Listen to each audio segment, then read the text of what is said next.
أعوذ بالله من الشيطان الرجيم بسم الله الرحمن الرحيم. Sa'ad radhiyallahu anhu mengirim 10 orang sahabat. Waktu Rustum sudah keluar dengan pasukannya, maka Sa'ad mengutus 10 orang sahabat. Ada 2 sahabat yang menonjol di sini. Sahabat ini bernama Amr bin Karibit bin Zubaidi, ya, dan Tulaiha bin Khuwailid al-Uzdi. 2 sahabat ini juga punya kisah unik nih. Maka pada saat itu pun 10 orang ini pergi. Rupanya Rustum mengatakan, menerima instruksi dari Yazid Zajar, kita harus kerahkan pasukan kita yang terkuat, yang selama ini belum pernah dikerahkan sebanyak itu, 240.000 orang. 240.000 orang ini dibagi menjadi 3 bagian. Bagian ujung tombak terdiri dari 70.000 orang. Bagian jantung dari pasukan tengah itu 100.000 orang, dengan ekor pasukan 70.000 orang. Maka yang terjadi pada saat itu, jalanlah, dan Rustum ini mengatur strategi supaya kalaupun ada mata-mata muslim, dia tahu bahwasanya pasukan ini sangat besar, jalan dulu yang 70.000 itu.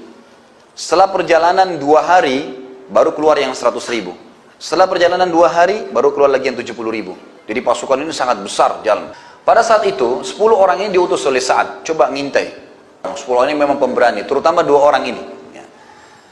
Masuklah mereka ke pedalaman, kampung demi kampung, lewatin ke dalam sampai menemukan pasukan ini. Pada saat menemukan pasukan yang 70.000 orang pertama ini, maka sahabat-sahabat yang lain di situ mengatakan, ini dia pasukannya nih.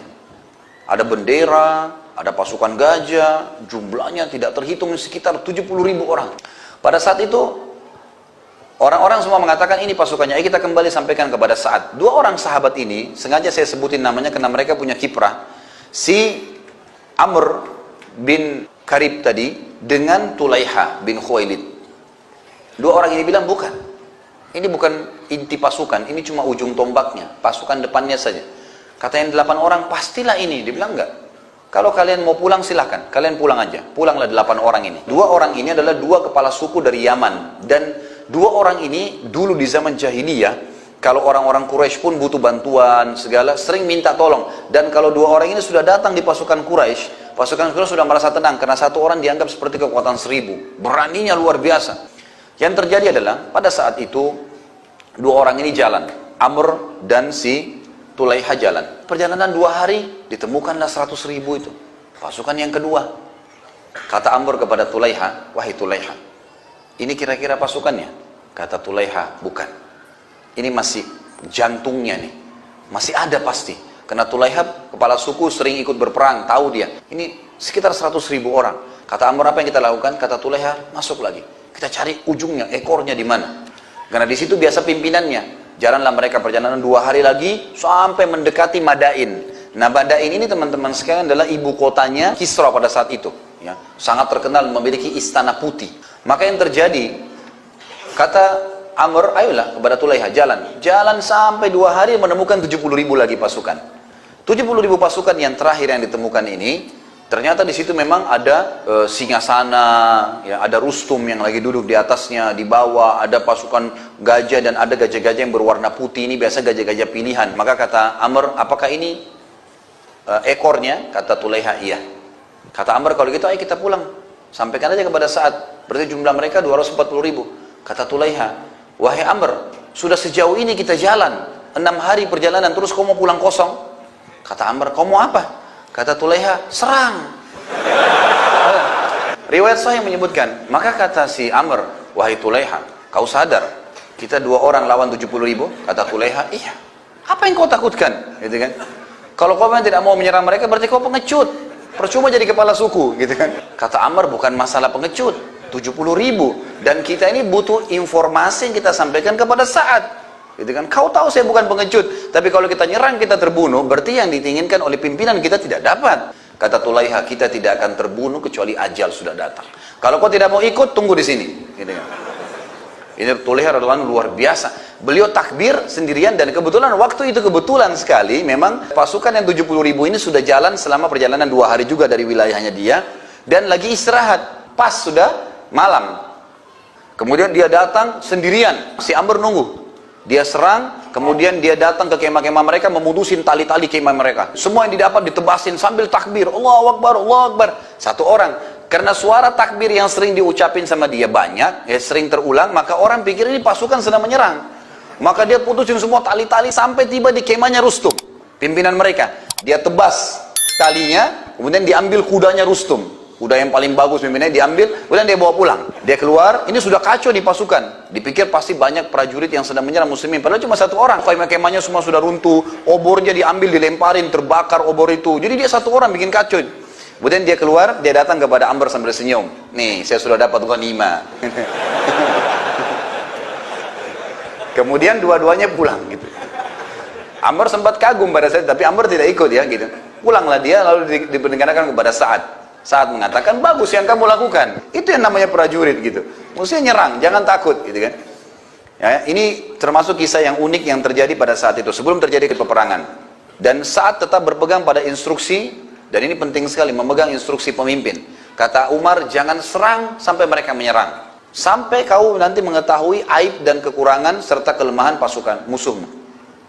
Maka ditunggulah. Rustum juga tidak mau buru-buru menyerang. Ringkas cerita, pada saat pasukan sudah bertemu, Sa'ad radhiyallahu anhu dengan hikmah Allah subhanahu wa ta'ala kena penyakit kulit waktu itu. Tiba-tiba di tubuhnya muncul bisul-bisul, dan bisul ini mengeluarkan banyak sekali nanah dan darah, kesakitan.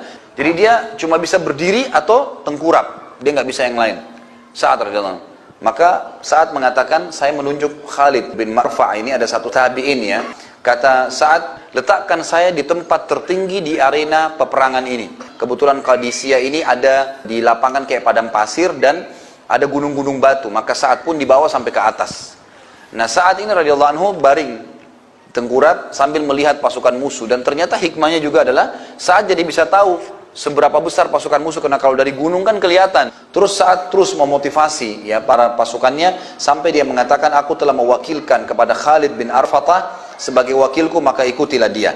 Maka mereka pun akhirnya mengikuti Khalid bin Arfatah. Kata Sa'ad menjelang sholat duhur, jangan pernah menyerang sampai azan duhur dan kalian sholat duhur. Setelah sholat duhur, maka dengarkanlah pecikan takbirku.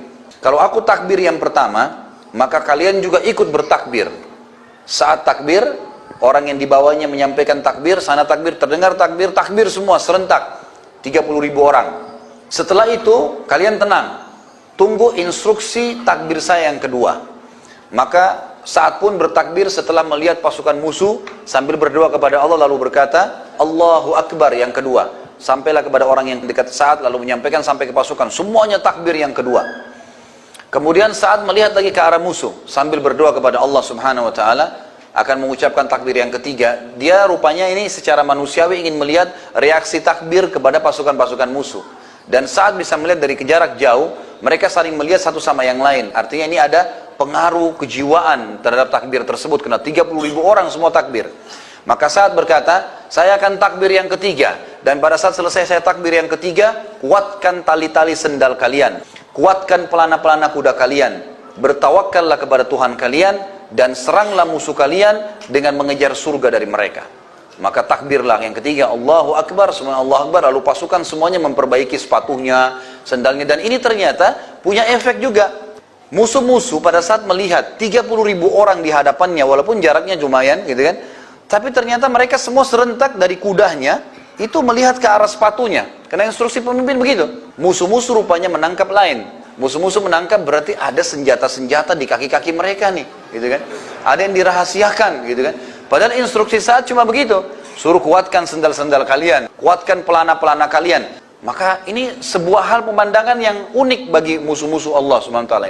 Maka yang terjadi pada saat itu, semua pun melihat, memperhatikan. Sa'ad melihat dari atas. Kata Sa'ad, setelah takbir yang keempat, maka ujung tombak maju menyerang. Lalu beberapa saat setelah itu disusul oleh sayap kanan dan sayap kiri tanpa menunggu. Pada saat kalian sudah bertemu dengan musuh kalian, ucapkan dengan suara keras, la haula wa la quwata illa billah. Ucapkan, la haula wa la quwata illa billah. Terus begitu. Maka akhirnya pasukan pun melakukan saat bertakbir yang keempat, Allahu Akbar, disampaikan Allahu Akbar, semuanya bertakbir, maka dilakukanlah ujung tombak maju. Kemudian sayap kanan, sayap kiri maju.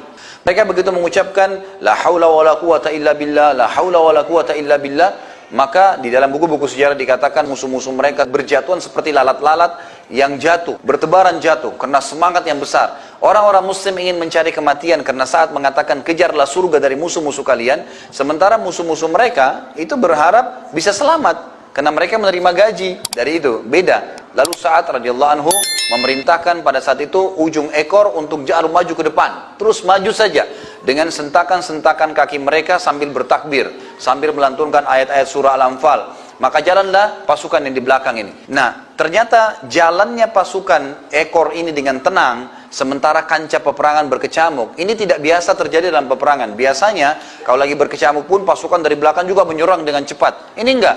Memang sengaja begitu. Dan oleh saat disuruh melebur. Jadi tadinya pasukan ekor itu kotak misalnya, maka disuruh memanjang ke samping oleh Sa'ad radhiyallahu anhu. Lalu mereka disuruh jalan dengan tenang sambil membaca ayat-ayat Al-Quran. Oleh musuh, ternyata Rustum di bagian belakang menyaksikan kejadian tersebut dan melihat kalau ini adalah strategi perang yang belum pernah mereka tahu sebelumnya, dan ini memang sangat luar biasa. Musuh-musuh pada saat melihat ada pasukan yang melebar datang dari belakang tidak menyerang, maka dengan jalannya mereka pelan. Biasanya pasukan kalau jalan pelan itu karena terlalu banyak jumlahnya. Pasukan kalau banyak jumlahnya maka jalannya pelan, tidak bisa semuanya serentak lari gitu kan. Maka mereka mengira bahwasanya pasukan ini sangat banyak, bukan lagi 30.000 seperti yang diinstruksikan. Ringkas cerita adalah setelah 3 hari peperangan, 4 hari tepatnya terjadi peperangan, pasukan muslimin mendapatkan kemenangan. Dan pada saat itu Rustum pun sendiri terbunuh di tangan kaum muslimin.